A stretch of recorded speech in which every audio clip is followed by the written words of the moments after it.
শ্যামা চাল বা লিটল মিলেটসের খিচুড়ি অত্যন্ত সহজপাচ্য, সুস্বাদু। একটু মোটা মানুষদের জন্য ভাতের স্বাদ মেটে, কিন্তু ভাত খেতে হয় না। খুব সামান্য পরিমাণ ৬-৭ চামচ শ্যামা চাল নিয়েছি আমি। এই শ্যামা চাল আসলে ঘাসের বীজ।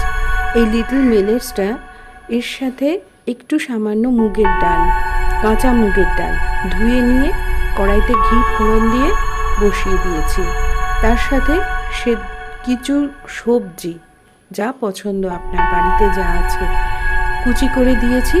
সামান্য একটু আদা বাটা, নুন, হলুদ, মিষ্টি দিয়ে ফুটিয়ে নিয়ে নামানোর সময় সামান্য গরম মশলা গুঁড়ো আর ঘি দেওয়ার প্রয়োজন নেই, তাও দিতে পারেন। সঙ্গে শুকনো বাদাম, কিশমিশ, কাজু যা ইচ্ছা দিতে পারেন। ভীষণ সুস্বাদু, সহজপাচ্য, খুব ভালো খাবার।